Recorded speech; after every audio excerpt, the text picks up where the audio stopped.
Hello दोस्तों, मेरा नाम हिमांशु गौतम है और स्वागत है आपका आपके अपने इस यूट्यूब चैनल पर। दोस्तों टाइम ज्यादा खराब करूंगा नहीं, मैं डायरेक्ट बताता हूँ कि मैं आज बात करने वाला हूँ जो करंट अफेयर है। ठीक है, उसकी तो मैं आप पहले बात कर चुका कि जीके के 3 पार्ट होते हैं, करंट अफेयर और जनरल साइंस और जो हिस्ट्री वाला पार्ट होता है हिस्ट्री और हिस्ट्री का हो गया या जो इसका ज्योग्राफी का हो गया, ठीक है, पॉलिटी का हो गया। तो मैंने करंट अफेयर का तो बताया रखा है आपको। आज बात करने वाला हूं जनरल साइंस की। ठीक है, कि जनरल साइंस के देखो पढ़ने का एक ही तरीका है, प्रीवियस ईयर जनरल साइंस का जितना कर सकते हो आप जितना ज्यादा कर सकते हो, क्योंकि जनरल साइंस अकेले करने बैठ जाओगे ना तो सारा सीजल का टॉपिक, सारा सीजल की पढ़ाई एक तरफ है और जनरल साइंस एक तरफ है, उसको पूरी नहीं पढ़ सकते। आपको जनरल साइंस पढ़ने का एकमात्र तरीका क्या है कि टॉपिक वाइज स्टडी जो मैं बताता हूं ना आपको, वो कर लो और एक बार के लिए पिछले 4 या 5 सालों में जितने भी प्रीवियस ईयर है वहां से आप आइडिया ले लो कैसे करना है। ठीक है, तो मैं आज टॉपिक लेके आया हूं, कुछ टॉपिक आपके, ठीक है, लगभग 10 टॉपिक जो मैं आज बताऊंगा। 1-2-3 दिन बाद में फिर से 10 टॉपिक बता दूंगा आपको, ठीक है, जो मुझे लग रहा है कि इंपॉर्टेंट है, आते हैं। ठीक है, तो शुरुआत करते हैं, ज्यादा टाइम लूंगा नहीं, फटाफट से नोट डाउन कर लेना। इनसे रिलेटेड वीडियो जितने मुझे मिल सके मैंने डिस्क्रिप्शन में डाल दिए। ठीक है, बाकी वीडियोस में अपने जो टेलीग्राम चैनल है वहां शेयर करता रहूंगा आपको। ठीक है, डेली की एक दो वीडियोस में डाल भी देता हूं और अब कंटिन्यू डालते रहेंगे क्योंकि अब पीक टाइम आ गया, एग्जाम आने वाला है आपका। तो शुरू करते हैं। पहला जो टॉपिक है दोस्तों जो बार बार रिपीट होता है, ठीक है, मुझे धीरे बोलना चाहिए। पहला जो टॉपिक है जो बार बार रिपीट होता है वो है फॉर्मूलाज। हर बार आएगा, जो केमिस्ट्री का टॉपिक है ये, कि रासायनिक आपको जो केमिकल फॉर्मूला है ना वो दे देंगे कि CaCl2 बताओ इसका नाम क्या है, या फिर आपको उल्टा बोल देंगे कि इनमें से बेकिंग सोडा का फॉर्मूला कौन सा है। ठीक है, तो ये फॉर्मूले आते रहते हैं, गिनती के 25-30 फॉर्मूले बार बार रिपीट होते हैं। इवन आप उन फॉर्मूलों को पढ़ भी लेंगे ना तो भी आपको आइडिया लग जाएगा कि जैसे सोडा कुछ लिखा हुआ है ना तो सोडियम Na तो होना ही चाहिए।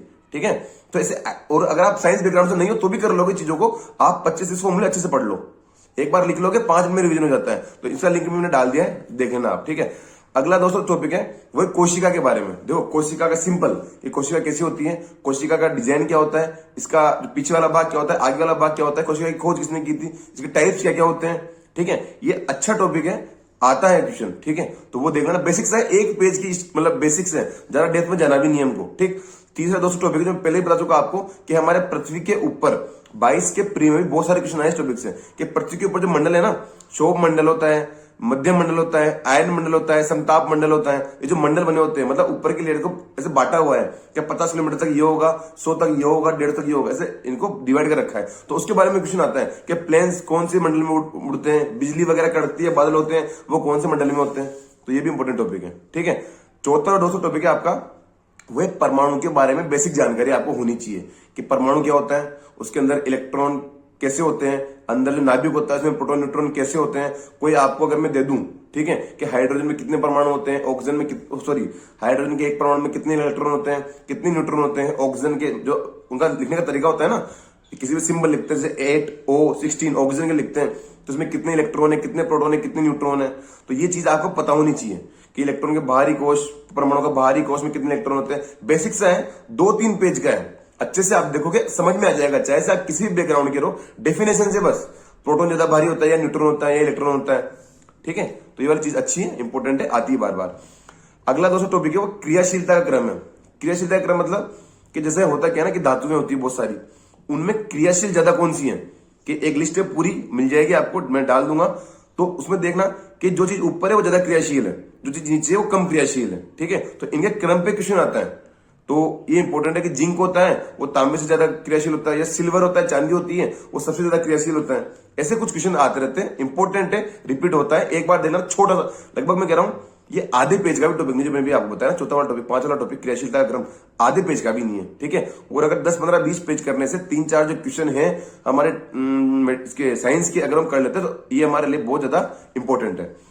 छठा दोस्तों बड़ा टॉपिक है। अब छठा वाला टॉपिक ऐसा है कि आपको मतलब 1-2 घंटे लग जाएंगे लिखने में, इसको रिवीजन करने में भी आधा घंटा लगेगा, पर इंपॉर्टेंट है, आता है। ठीक है, कि एनिमल किंगडम 8-9 टाइप होते हैं और सबको बाज रखा है, हम भी किसी न किसी में बटे हुए हैं, जो अमीबा पिरामिड जो भी होती है ना, सब चीजें, जो क्या बताऊं मैं आपको, हम भी किसी न किसी में बटे हुए हैं। 8-9 टाइप के एनिमल किंगडम होते हैं। ठीक है, इंपॉर्टेंट है, लिंक मैंने डाल दिया है डिस्क्रिप्शन में, जाकर देखना। टाइम लगेगा, मैं पहले कह रहा हूं टाइम लगेगा, इसलिए इस टॉपिक को स्टार्ट तब करना तब आपके पास 1-1.5 घंटा अच्छे से हो। ठीक है, अगला है दोस्तों एसिड्स। ये जितने भी फ्रूट्स होते हैं ना, कि सेब में कौन सा एसिड है भैया, मौसमी में नारंगी में कौन सा एसिड होता है, नींबू में कौन सा एसिड होता है, अंगूर में कौन सा एसिड होता है, आता है क्वेश्चन। ठीक है। तो ये सिर्फ छोटा सा टॉपिक है, इसको भी कर देख लेना आप। 8वां दोस्तों टॉपिक है बेसिक ऑफ न्यूटन लॉ। भैया न्यूटन जी हमारे 3 नियम देखे गए थे। न्यूटन का प्रथम नियम, सेकंड नियम, गति के नियम। जो गति के नियम है ना ये, ठीक है। तो वो जो गति के नियम है वो तीनों आपको आने चाहिए। बेसिक्स उनका होना चाहिए कि पहला रूल्स क्या कहता है, दूसरा क्या कहता है, तीसरा क्रिया प्रतिक्रिया वाला नियम होता है वो क्या कहता है, ठीक है। इनके फॉर्मूले क्या होते हैं। सेकंड वाले का बनता है F बराबर ma बनता है, जहां m वेट होता है, a एक्सेलरेशन होता है, F फोर्स होता है।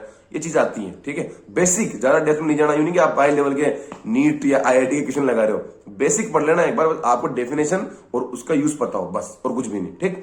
अगला दूसरा टॉपिक जो मैं बता रहा था आपको कि डेफिनेशन एंड फॉर्मूला। देखो मैं बताऊं, जितने भी होते हैं ना, जैसे डेंसिटी होती है, अब कुछ भी एक क्वेश्चन उठ के जाएगा कि भैया वॉल्यूम बढ़ेगा तो डेंसिटी घटेगी नहीं घटेगी, या बढ़ेगी नहीं बढ़ेगी, या सिंपल जैसे डिस्टेंस आया हुआ क्वेश्चन 22 के प्री में कि डिस्टेंस का टाइम के साथ क्या रिलेशन होता है। भैया टाइम बढ़ेगा डिस्टेंस बढ़ेगी, सीधी सी बात है, डायरेक्टली प्रोपोर्शनल होता है। तो आपको जितने भी बेसिक फॉर्मूलाज हैं, इसका जो मोमेंटम वगैरह का है या स्पीड का है, जो बेसिक फॉर्मूलाज बनते हैं ना सिंपल सा, उनके पता होना चाहिए। कि जैसे एक आया था कि न्यू बराबर C अपॉन वी, ऐसा कुछ आता है, C अपॉन वी आता है, ठीक है। जहां C होता है स्पीड ऑफ लाइट होता है, ठीक है। तो बकायदा पूछा हुआ था, फॉर्मूला दे दिया था उन्होंने, ये बताया कि इसमें C क्या है, C होता है स्पीड ऑफ लाइट, ठीक है।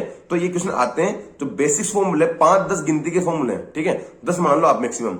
तो उन फॉर्मूलाज में जो C क्या है, V क्या है, M क्या है, A क्या है, ये चीज आपको पता होनी चाहिए, ठीक है। तो इसमें इंपॉर्टेंट है। और दोस्तों 10वां जो टॉपिक है विटामिन का, जो ये इंपॉर्टेंट है, मतलब कहीं ना कहीं दिख जाएगा आपको, ठीक है। अभी बोलूंगा आप ही समझ जाओगे कि हाँ यार भैया ये बार बार आता है। Vitamin A B C D E और शायद के होता है, ठीक है।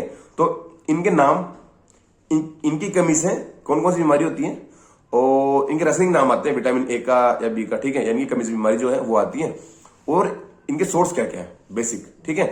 ये भी मुश्किल से आधे पेज का टॉपिक होगा। तो ये 10 टॉपिक मैंने आपको बता दिए, इनको एक बार देखना, अच्छे से लिख लेना। ये 10 टॉपिक मुश्किल से आपके 5 पेज भर रहे होंगे, 1 page, 2 page, 3 page, 4 page, 5 page, ठीक है। पर मैं कह रहा हूं एक आपके मतलब इनमें से कम 2 क्वेश्चन बैठ जाएंगे एग्जाम में। 4 या 5 आते हैं जनरल साइंस के, मिनिमम 3 मैक्सिमम 5, ठीक है। तो अगर 1-2 भी बैठ जाएंगे ना तो आपको मतलब एक कॉन्फिडेंस आ जाएगा। तो ये 10 टॉपिक थे। फिर से मैं 10 टॉपिक फिर से लेके जो बहुत ज्यादा इंपॉर्टेंट होंगे। अब बताने में तो मैं आपको सब कुछ बता दूं, कुछ ही बता दूंगा, ठीक है। तो वो तो पढ़ना ही है, प्रीवियस ईयर आपको करना ही है। पर जो मोस्ट इंपॉर्टेंट है, जहां मुझे लगता है पर्सनली क्या ये आने चाहिए, या फिर मैं तैयारी कर रहा होता तो मैं जरूर पढ़ता, वो टॉपिक मैं आपको बता रहा हूँ, ठीक है। तो एक बार इनको देखना। Thank you so much. और आगे के वीडियोस लगातार आपके पास आते रहेंगे।